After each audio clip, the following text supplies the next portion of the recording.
Alors, là, on est au-dessous de l'escalier. Et en fait, l'escalier, il tient.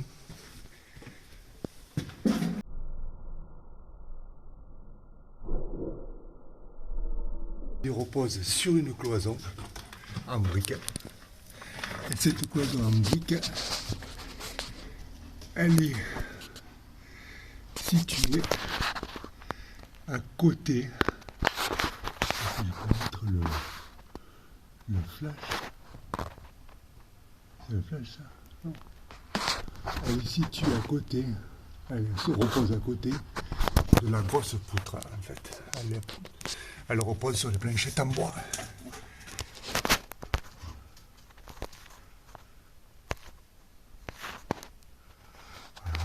Voilà, ce qui fait que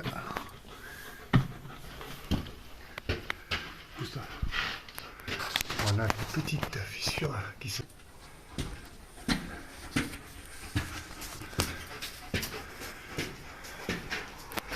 Voilà, des petites fissures qui se créent parce que l'escalier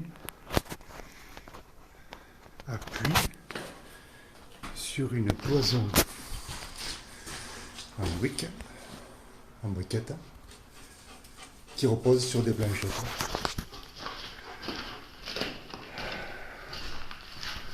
Voilà, sur quoi repose, vue d'en haut, ça c'est la cloison qui tient l'escalier, et cette cloison, donc la cloison elle est là, et ça repose sur rien. On voit bien dessous le bout de mur qui va me servir pour renforcer l'escalier. Voilà.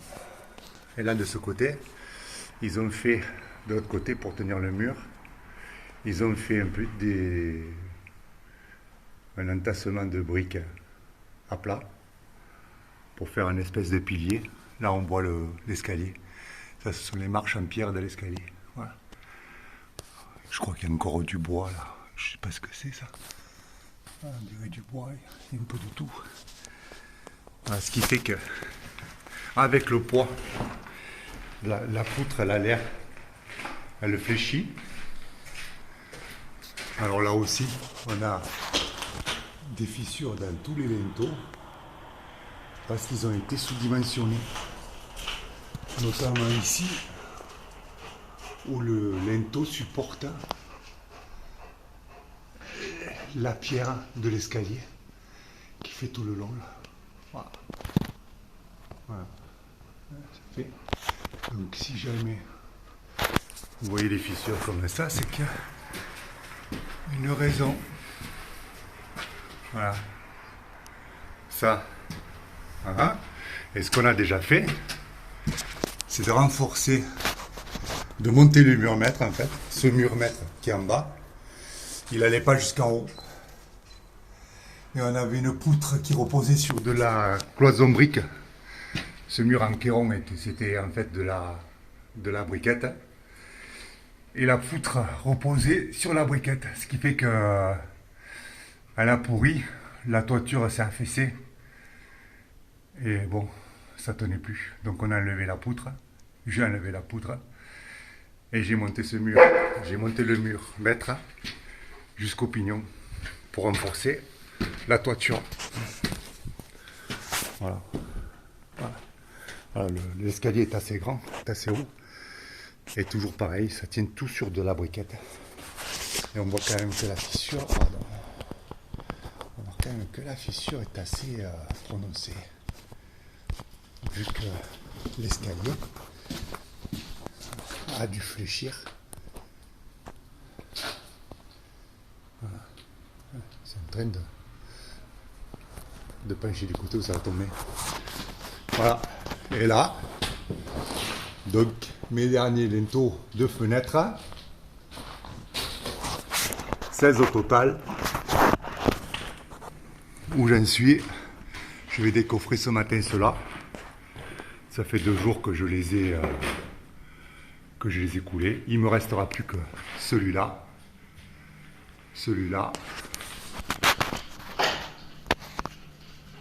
celui-là, la semaine prochaine, et celui-là. Voilà, j'ai coupé la cloison parce que j'arrêtais pas de me cogner la tête.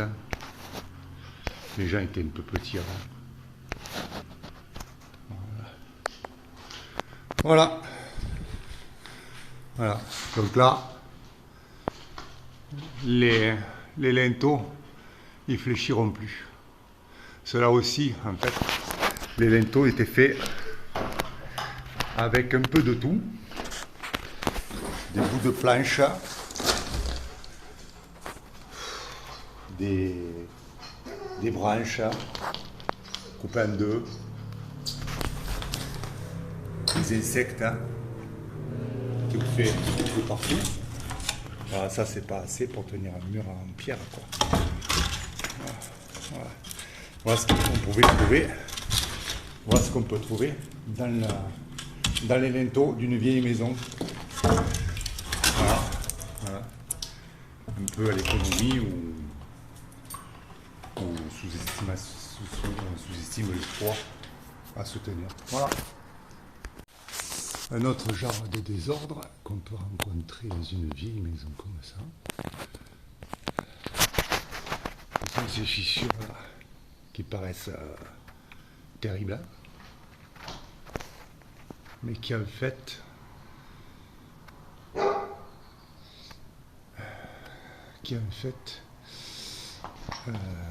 sont dus au conduit de cheminée qui passe à l'intérieur.